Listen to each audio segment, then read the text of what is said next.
Je vais vous faire aujourd'hui une présentation des outils de dynamique des systèmes de Climate Interactive. Euh, et tout d'abord, vous présenter Climate Interactive. Alors, c'est une institution, un think tank qui a été créé aux États-Unis, qui est basé aux États-Unis, dont une partie de l'équipe est issue de l'université MIT et en particulier de la Sloan School of Management où ont été développés en partie les outils de simulation, de modélisation, de dynamique des systèmes qui ont servi, peut-être certains d'entre vous ont déjà entendu parler des rapports du Club de Rome. C'est des modélisations de ce type-là qui ont servi à la base de ces rapports et qui aujourd'hui permettent d'une façon assez simple, à travers des outils qui sont d'utilisation rapide et efficace, de modéliser des systèmes d'une complexité beaucoup plus grande. On va le voir comme le système climatique et puis tout le système énergétique et industriel qui l'accompagne. Donc la Meute interactive a été créée dans le but de sensibiliser et de donner des outils pour les acteurs qui travaillent sur cette question du changement climatique pour pouvoir avoir des aperçus, mais aussi tirer des enseignements de ce qui se passe à travers le système climatique, mais aussi à travers les questions de la transition énergétique. Donc, en particulier, je vous le présenterai en seconde partie, mais l'outil Sea Roads, qui a été le premier outil véritablement développé par Climate Interactive, a été créé et développé à l'issue de la conférence, la première COP, première conférence sur le climat, qui était la conférence qui s'est passée, déroulée à Rio en 1992, si je me souviens bien.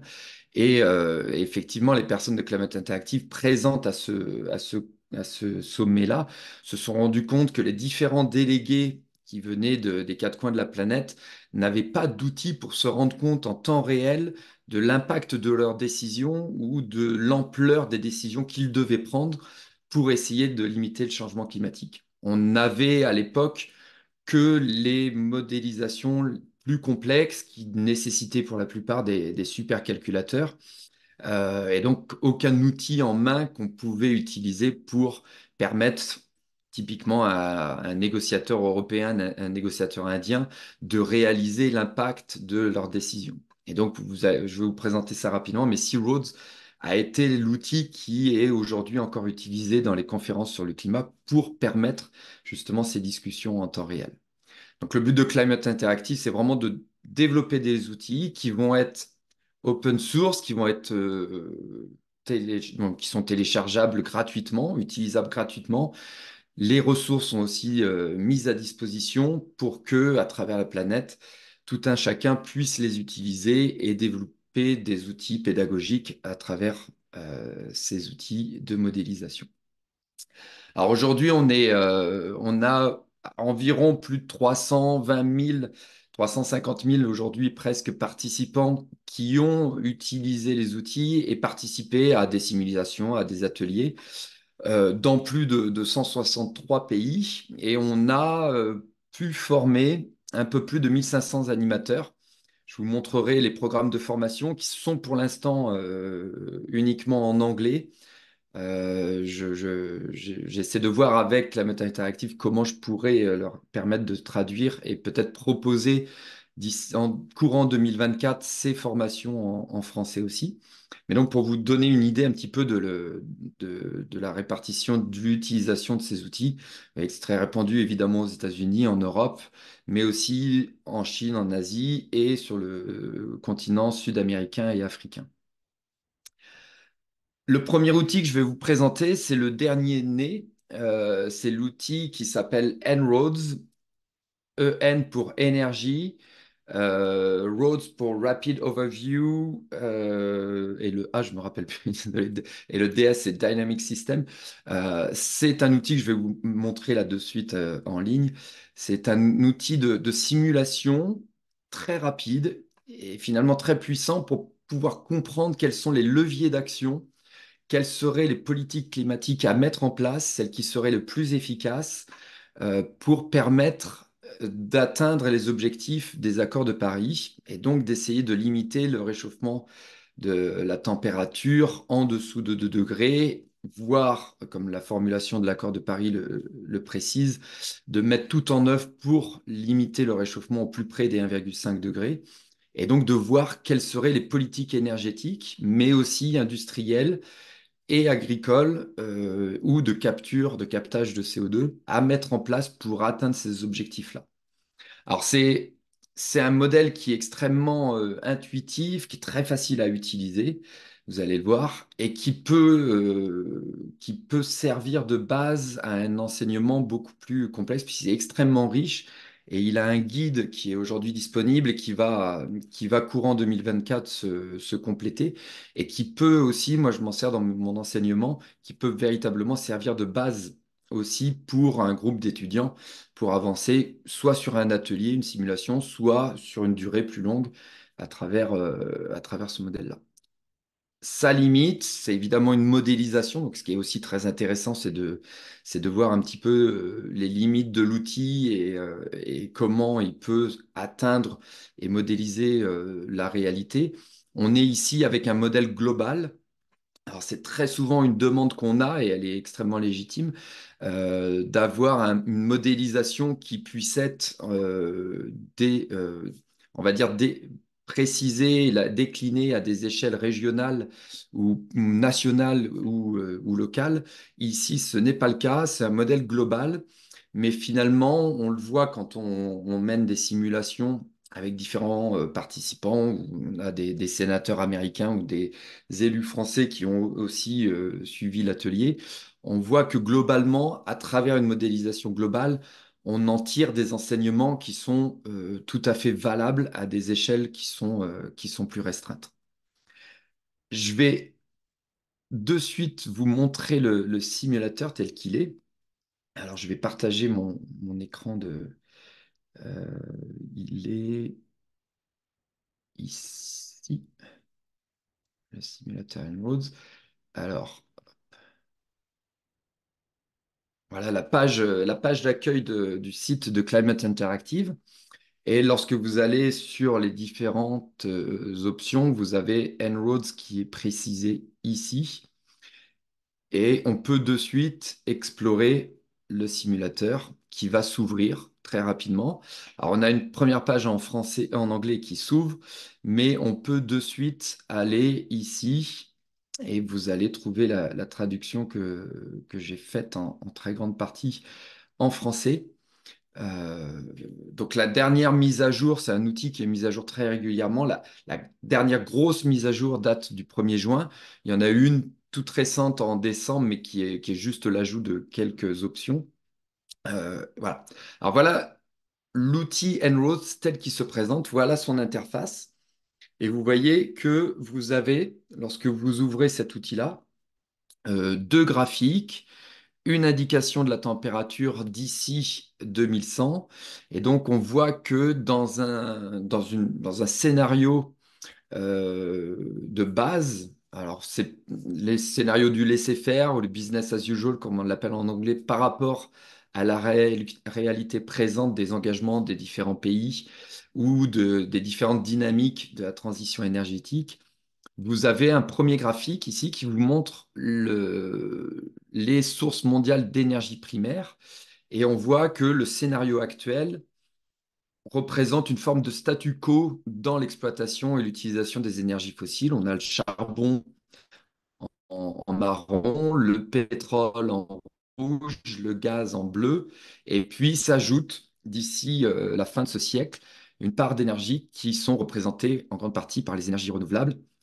Donc c'est surtout le nouveau renouvelable, donc le solaire et l'éolien, et puis une partie bioénergie et une fine partie nucléaire ici qui s'ajoute tout en haut. Ce scénario-là, il amènerait à une forme de stabilisation des émissions de gaz à effet de serre autour de 2060 et donc à une élévation de la température de 3,3 degrés par rapport au niveau pré-industriel en 2100. Et donc on est aujourd'hui évidemment très loin encore des objectifs des accords de Paris, à savoir que les dernières estimations qu'on retrouve par rapport aux derniers engagements des États qu'on retrouve dans des sites comme Climate Action Tracker ou du GIEC, nous amène vers une élévation de la température autour de 2,7-3 degrés.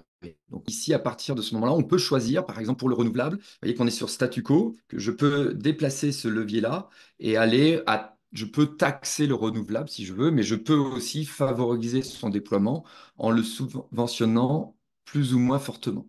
Et vous voyez qu'évidemment, de suite, dès que je bouge un petit peu, tout de suite, vous allez voir le graphique des sources mondiales qui vont diminuer. Alors, ce qu'on voit effectivement, si je subventionne fortement le renouvelable, ce sera un développement plus grand de ces sources d'énergie et puis une diminution en particulier du charbon. Charbon parce que le charbon sert à produire l'électricité, et l'éolien et le solaire servent aussi à produire de l'électricité. Donc, on voit surtout un impact pour la production d'électricité. Et donc, on voit d'ici la fin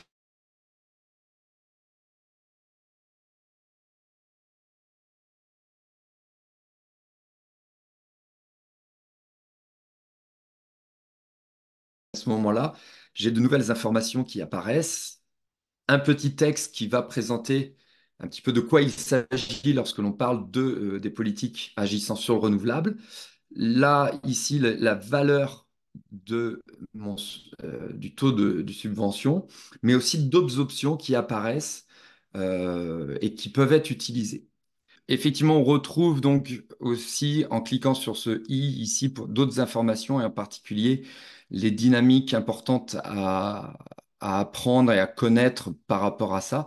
Donc, c'est une ressource pour soi-même lorsqu'on utilise l'outil et pour l'explorer, mais c'est aussi une ressource qui peut être très intéressante lorsqu'on mène différents ateliers avec des étudiants ou avec d'autres professionnels, par exemple.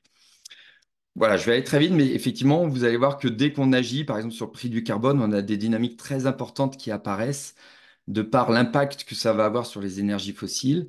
Et puis, donc, on peut explorer tout un tas d'éléments, tout un tas d'options. Si je vais sur le méthane, par exemple, je vais avoir, dans les paramètres avancés ici, je vais avoir des adoptions de meilleures pratiques agricoles, par exemple. Alors, si je clique dessus, j'ai une explication qui apparaît pour comprendre de quoi il s'agit, pour quel est l'intérêt de cette décision, de cette politique.